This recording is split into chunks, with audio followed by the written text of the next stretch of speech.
Assalamualaikum warahmatullahi wabarakatuh. Hari ini kita akan belajar bersama tentang materi perilaku taat kepada aturan. Tujuan pembelajaran pada bab ini adalah siswa dapat kompeten dalam membaca, menghafal, dan menganalisis ayat dan hadis tentang perilaku taat kepada aturan, serta yang paling penting adalah siswa dapat menerapkan dalam kehidupan sehari-hari. Jadi bukan hanya bisa membaca dan menghafal maupun menganalisis ayat dan hadis, tapi siswa juga dapat menerapkan perilaku tentang taat kepada aturan, baik di sekolah, di masyarakat, maupun di lingkungan keluarga. Pengertian taat kepada aturan. Tentunya kalian sudah mengetahui maupun sudah paham tentang pengertian taat kepada aturan. Kita bahas sedikit tentang pengertian taat kepada aturan. Pengertian taat adalah tunduk, yaitu kepada Allah Subhanahu wa taala, Rasulullah Shallallahu alaihi wasallam, pemimpin dan lain sebagainya. Sedangkan aturan adalah segala sesuatu, baik perkataan ataupun perbuatan yang harus dijalankan atau yang harus ditaati. Kemudian, taat kepada aturan artinya sikap tunduk kepada suatu aturan, baik dalam perkataan atau perbuatan yang telah dibuat oleh Allah Subhanahu wa taala, Rasulullah Shallallahu alaihi wasallam, pemimpin atau yang lainnya. Setiap aturan itu pasti ada yang membuat. Yang membuat aturan adalah seorang pemimpin. Maka wajib hukumnya bagi kita untuk mentaati seorang pemimpin. Nah, segala aturan itu pasti dibuat untuk ditaati. Baik itu aturan di sekolah, rumah, maupun di lingkungan masyarakat.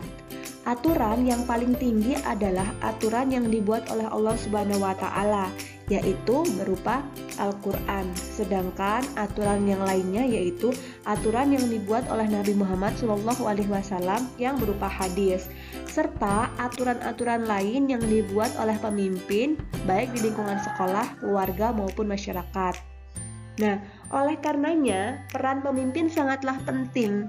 Ketaatan rakyat kepada pemimpin itu harus, tetapi pemimpin yang tidak bermaksiat dan yang tidak zolim. Maka ketaatan tersebut akan menciptakan keamanan, ketertiban, dan kemakmuran di lingkungan tersebut, baik lingkungan keluarga, sekolah, maupun masyarakat. Jadi kita sebagai siswa harus taat kepada pemimpin. Kalau di sekolah, maka pemimpinnya adalah kepala sekolah, dan sekolah itu punya aturan yang harus ditaati agar lingkungan sekolah tersebut tercipta keamanan, ketertiban, dan kemakmuran. Adapun dalil Al-Quran yang memerintahkan tentang taat kepada aturan yaitu tercantum dalam An-Nisa surat keempat ayat 59. Mari kita bunyikan sama-sama. A'udzubillahi minasyaitonirrajim. Bismillahirrahmanirrahim. Ya ayyuhalladzina amanu atiullaha wa atiur rasula wa ulil amri minkum. Fa in tanaza'tum fi syai'in farudduhu ilallahi wa rasuli in kuntum tu'minu billah. In kuntum tu'minu billahi wal yaumil akhir, dzalika khairu wa ahsanu ta'wila. Artinya, wahai orang-orang yang beriman, taatilah Allah dan taatilah Rasul, yaitu Muhammad, dan ulil amri, pemegang kekuasaan di antara kamu.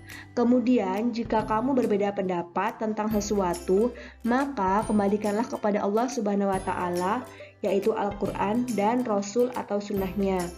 Jika kamu beriman kepada Allah dan hari kemudian, yang demikian itu lebih utama bagimu dan lebih baik akibatnya. Terdapat dalam Quran Surat An-Nisa surat keempat ayat 59. Sedangkan hadis yang menceritakan atau yang menjelaskan tentang larangan taat kepada bermaksiat adalah sebagai berikut. Mari kita ucapkan sama-sama. Hadisnya adalah An Abi Abdurrahman an Ali anna Rasulullah sallallahu alaihi wasallam la ta'ata fi ma'siyatillahi innama ta'atu fil ma'ruf. Rawahul Muslim. Dari Abi Rahman dari Ali, sesungguhnya Rasulullah Shallallahu Alaihi Wasallam bersabda, tidak boleh taat terhadap perintah bermaksiat kepada Allah. Sesungguhnya ketaatan itu hanya dalam hal yang ma'ruf. Jadi kita boleh taat kepada pemimpin, tapi bukan taat kepada perintah untuk bermaksiat. Selanjutnya yaitu kita mengidentifikasi hukum tajwid yang ada dalam Quran Surat An-Nisa ayat 59. Yang pertama yaitu ya ayyuhallazina. Ini dikatakan sebagai hukum mad jaiz munfasil karena ada mad asli bertemu dengan hamzah ataupun alif di lain kata.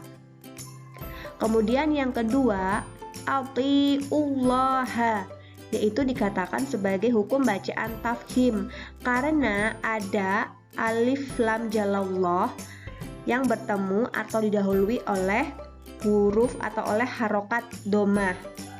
Kemudian yang ketiga yaitu wa ulil amri, dikatakan sebagai alif lam qamariyah. Kenapa?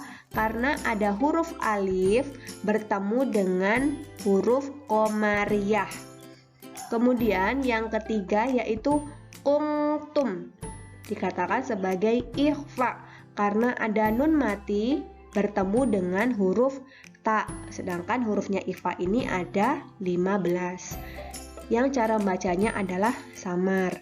Kemudian yang terakhir yaitu takwila. Kenapa Bu takwila? Kenapa tidak dibaca takwilan? Karena hukum mad ini termasuk ke dalam hukum mad iwad, yaitu apabila ada fathah tanwin pada akhir kata karena diwakofkan dan dibaca mad, maka pengganti tanwin sehingga harokat tanwin tidak ada lagi dan dibunyikan dengan diganti fathah. Jadi bukan takwilan tapi takwila. Kemudian arti kata atau mufrodat dalam Quran Surat An-Nisa ayat 59 adalah sebagai berikut. Yang pertama adalah ya ayyuha, artinya wahai. Kemudian ilallah, kepada Allah.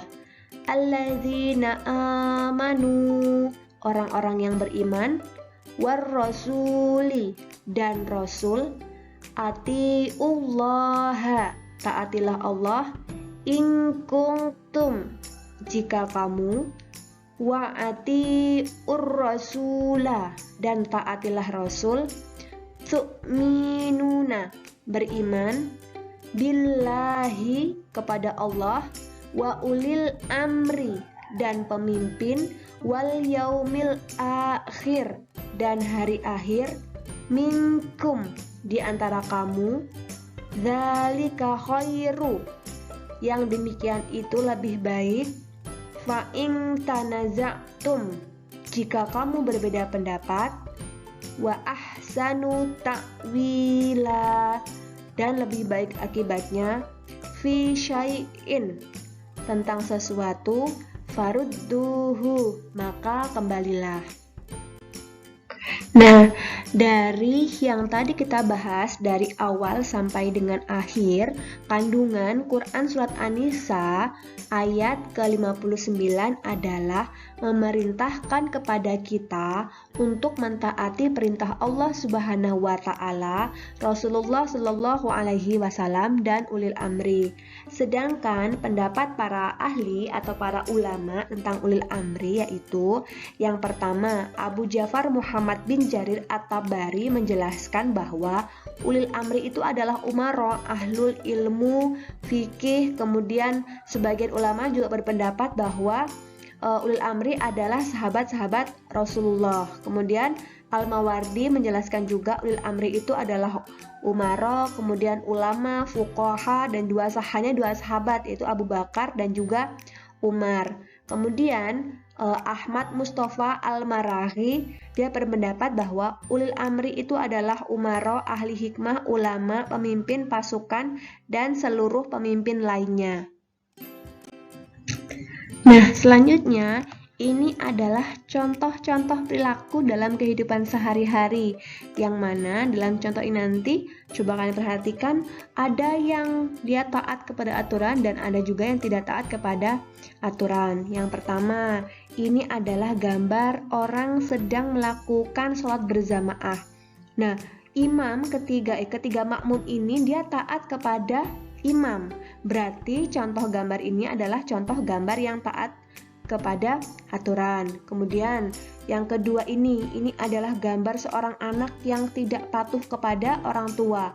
Apa contohnya tidak patuh? Bahwa dia terlihat santai, terlihat tidak mempunyai rasa bersalah, padahal orang tuanya sedang memberi peringatan atau memberi nasihat kepada anak tersebut. Berarti gambar contoh ini termasuk contoh yang tidak benar. Berarti dia tidak taat terhadap aturan yang dibuat oleh orang tuanya. Kemudian gambar yang ketiga ini adalah gambar seorang pemimpin polisi yang sedang memberikan instruksi kepada bawahannya dan terlihat bawahannya mentaati perintah atau instruksi yang diberikan oleh pemimpin. Kemudian yang keempat ini adalah gambar orang-orang yang lagi menunggu antrian untuk melanjutkan perjalanan. Berarti orang-orang ini adalah taat terhadap aturan rambu-rambu lalu lintas, gitu ya. Kemudian yang kelima ini adalah gambar seorang pak guru yang melarang keras muridnya untuk mencontek, gitu ya. Nah, gambar ini mungkin sering kita temukan atau bahkan kita lakukan ya dulu, tapi bukan sekarang. Nah, semoga ini juga menjadi inspirasi buat kita bahwa mencontek itu artinya tidak taat terhadap aturan. Kemudian ada gambar anak tentang yang membuang sampah pada tempatnya. Ini juga contoh yang baik, artinya kita sebagai siswa itu harus taat kepada lingkungan sekolah kita, harus membuang sampah pada tempatnya. Ketika kita menjalankan ini, maka kita sudah taat kepada aturan. Demikian tadi video yang telah saya tampilkan, telah saya persembahkan untuk orang tua maupun siswa-siswi di rumah tentang materi taat kepada aturan. Semoga pandemi ini segera berlalu dan kita dapat melaksanakan kegiatan belajar mengajar seperti biasa. Walaupun kegiatan kita hari ini adalah daring, jangan mengendurkan semangat kita, tetap belajar dan tetap semangat. Semoga video ini dapat bermanfaat untuk anak-anak di rumah. Saya akhiri, wassalamualaikum warahmatullahi wabarakatuh.